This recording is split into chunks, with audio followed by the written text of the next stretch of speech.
What's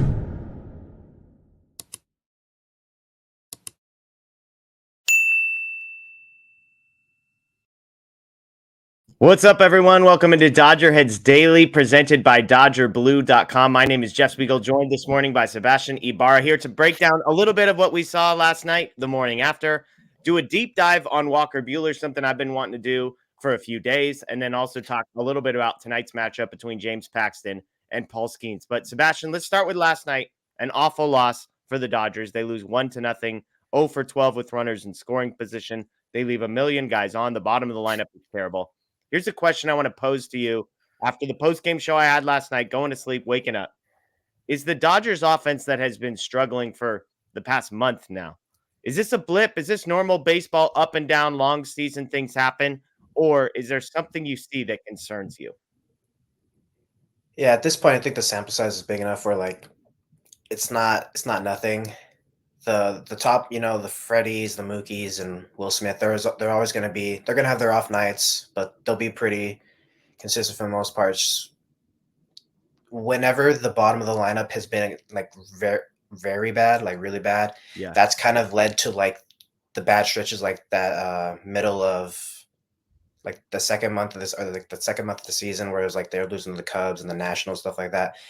When they're getting on these, not even losing streaks, but like 500 ball type stretches, is when like the offense really shows that it can't just rely on the top guys. Um,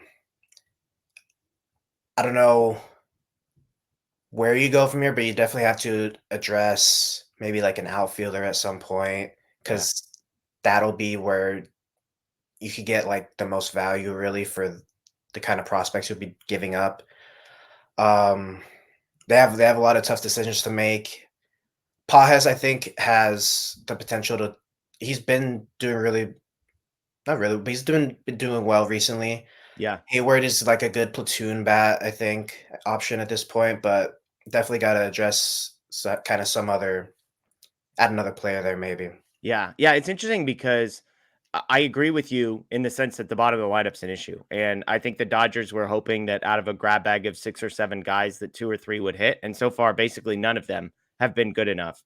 And last night, just the magnifying glass was on it because Rojas comes up 3 times with runners in scoring position, 0 for 3. Taylor comes up 3 times with runners in scoring position, 0 for 3, right? Lux is 0 for 1. Teoscar Hernandez is 0 for 3. And so you just add all this together and you can play out how the Dodgers got to the place that they did. I'm not worried about this team long term, but I'm also very clearly in the camp of they need to add a bat. I think they can win and be really successful, even if the lineup stays as it is, because I think over a larger sample size, this is going to even itself out. The top 5 or 6 guys are going to be able to carry this team, score a lot of runs, win a lot of games. But if the goal is to sort of raise the floor, which I think is what the Dodgers need to do offensively, then I think it's, the way I put it to Scott on the postgame show, they need to add one bat I really like and one bat that I don't hate to the bottom of the lineup. A guy that, yeah, it's fine, ninth hitter, whatever, no big deal. That's what I think they need to find. And I still hold out hope that that could be a guy like James Outman, who's down in AAA and he's been tearing it up, or Miguel Vargas or Andy Pages. But they just need to get to a place in about a month that's what they have. So let's shift gears, though. I mentioned I wanted to do a deep dive on Walker Buehler. He pitches tomorrow. And the question I want to ask is, what are reasonable expectations for Walker Buehler? Last time out was an interesting start for him. He goes 6 innings, grinds through it, which is great. The box score wasn't awesome. Lots of walks, lots of hits, 3 earned runs, I believe. And yet when I dug into some of the Savant stuff, I was actually encouraged. 24% whiff rate, which was way up from his season rate. 33% called strike / whiff rate. Again, a really good number. These are like good numbers, not just good for Walker Buehler, who has been bad. These are good numbers. Yes, it was the Rockies. I think that caveat is important. But when I dig into his season stuff, Sebastian, the Savant page is encouraging. Barrel rate, hard hit rate, both 75 percentile or higher. Most of his stuff is right around average. And I know there's people listening to this thinking, if Walker Buehler's stuff is average, that's really bad. I think, Sebastian, and this is what I want to ask you, given the context that we have of how long he's been out, how many starts he's been able to make, the fact that after just 4 or 5 starts, he's about league average from in a lot of these categories, exit velocity, that kind of stuff. To me, that's encouraging because I think it's going to improve the more comfortable he gets, the more like innings he gets under his belt. Am I crazy for sort of having that approach that the version of Walker Buehler we get a month from now is going to be better? Is that a poor assumption on my part? Yeah, when we were talking about this earlier, that was kind of my train of thought where, the guy's been out for like 2 seasons, Yeah. and he's 5 starts in to this season. His first 2 were, like, kind of they weren't the best, and that's understandable. Like I said, 2 years without pitching, and then that 3rd start was like, wow, okay, like, he kinda showed you something there, and then the Yeah. last has kind of been, like, in between there where it's like, it's not terrible, he's giving you length a little bit. He's at least going 5 and 2/3, and then Yeah. Yeah. like, Almost 17 and 2/3 over his last 3 starts. So he's almost gone 6 yeah. in 3 consecutive starts. Yeah, so that's kinda like where you're going, "Okay, there's something here, there's room for him to grow," and like you said about some of his savant stuff, I took a lot of look at it too, and I was like, "Oh, wow," like, the hard hit rate, like, yeah, it's a small sample size, but that's, like, a good little bright spot there, but the thing for me is, like, they don't need him to be, like,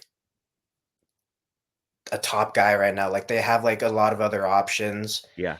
and if you told me, like, before the season started that Walker Buehler was gonna be, like, your 5th starter, I'd be like, "That's great," like, Yeah.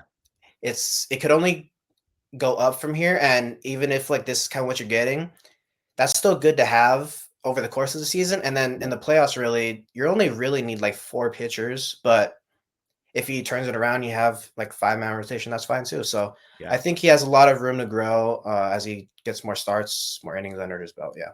Yeah, I mean, look, he hasn't allowed more than 3 earned runs in any starts this season. Obviously, some of those have been lower inning pitch type outings, but if you allow 3 earned runs as the starter, you're keeping your game team in it, especially a team like the Dodgers. The thing I was looking at is kind of like, all right, where has been sort of the what's the thing that maybe if I'm hoping he improves, that he improves? Because I was digging in, I say, okay, the savant stuff's encouraging. He's striking out nearly 9 per 9 innings, which is pretty good. The last time out was the only game he's had a walk problem. He had like 4 walks his last outing. I think he had 3 in the 4 starts prior to that. He's giving you length, like we talked about, nearly 6 innings to start the last 3. The key number that I found was this: it's his home run rate. He has the 12th worst home run rate in all of Major League Baseball among guys who have pitched 20 or more innings. I think he's allowed 7 home runs in 5 starts. Yeah, he's allowed, 6 and 25 innings. 6 and 25 innings. So there you go. And in part of that is it's a bigger theme because then they say, well, where's that coming from? Well, he's inducing the lowest rate of ground balls that he's ever induced in his career, just 41.7%. 2022, that number was 48%, just to give you some context. And so he's not getting ground balls. Guys are getting the ball in the air. And when they're getting the ball in the air, they're hitting it pretty hard and getting the ball out. And so I think that's the thing for Buehler that I'd like to see improved. I dug into his stuff a little bit. This was interesting. Sinker usage way up, 5% sinker usage in 2022, 15% this year. I don't know how that fits with the fact that he's getting no ground balls. You'd think more sinkers equals more ground balls. Apparently not.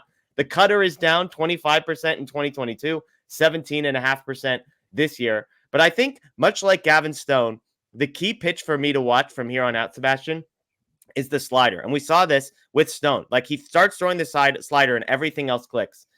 Walker Buehler was getting nearly a 40% whiff rate on his slider last time we saw him. It's down to 16.7% whiff rate this year. The cutter has decreased its whiff rate from 26% to 18%, while the four seam is actually getting more swing and miss this year than it ever has. Make that make sense. I couldn't tell you. But I think it's the key. Like, and it makes sense, right? The slider is probably the pitch that's going to take him the most time to get comfortable with. And I think if you're projecting optimism, that's the pitch it's going to come down to. Can he land the slider for strikes? Can he throw it in a way that's getting even close to the same swing and miss he got last year? Because if he adds one more pitch, then guys can't sit on the four seam. They can't sit on the sinker. And all of a sudden he becomes a more dynamic pitcher. So that's what I'm looking for from Walker Buehler. We'll see kind of how this plays out. Let's move on briefly to tonight's game. Again, Paxton versus Skeens, one of the best young pitchers in baseball. Skeens, not to be confused with one of the best young pitchers the Dodgers saw last night, Jared Jones. Skeens is awesome. And here's the crazy stat of the day, Sebastian. You ready for this? The Dodgers are underdogs to the Pirates. The Wow. Dodgers are minus 108, but the Pirates are minus 112. So better odds, Dodger money line than the Pirates money line. A couple bets I like: Skeens over 6.5 strikeouts, minus 125, as long as he gives you length, it feels like he's going to do that. I'd also bet on length over 15.5 outs, minus 130. Neither of those plus money, but those are a couple bets I like. What do you see in this Paxton versus Skeens matchup? Yeah, Paxton, was on the pitch count last time, pitching on short rest. So, and he was, it was effective, 3 innings scoreless. So, yeah, it'll be interesting because there's still like the debate on what's going to happen when Bobby Miller comes back. So, kind of like you said, I don't think it's kind of hard to tell at this point, like what the Dodgers are going to do. But you could Yeah. say that Paxton is like kind of playing for his job a little bit, maybe. Mm. Um, but yeah, so it'll be interesting against the Pirates team, and yeah, Yeah, it's not really much. Skeens in his last 3 starts, 18 innings, 9 hits, 3 walks, 3 earned, 23 strikeouts. That against a Dodgers team that is struggling right now. We know the velocity, 99.3 miles an hour. That's the 99th percentile. He's striking out nearly 36% of batters he faces. That's the 98th percentile. And again, you throw in front of him a Dodgers lineup that is currently struggling. And, who knows what the bottom of the order is going to look like tonight. It's going to be better. Chris Taylor will not be in there. I promise you that. But the rest of that group, Teoscar Hernandez is in a bit of a rut. Gavin Lux gets a sort of a slap double that he stretches to a double last night. And so Skeens versus Paxton should be an interesting matchup. But again, Dodgers not favored tonight against the Pirates, which is insane. That is Sebastian Ibarra. I am Jeff Spiegel. Enjoy the rest of your day, folks. As always, check out DodgerBlue.com. If you missed our post-game show, Scott and I broke it down, talked about the offense, talked trade targets, so you can go back on our YouTube page and check that out, or listen to it via podcast, Apple, Spotify, and Google. Search for the DodgerHeads podcast. Enjoy the rest of your day, folks. As always, go Dodgers.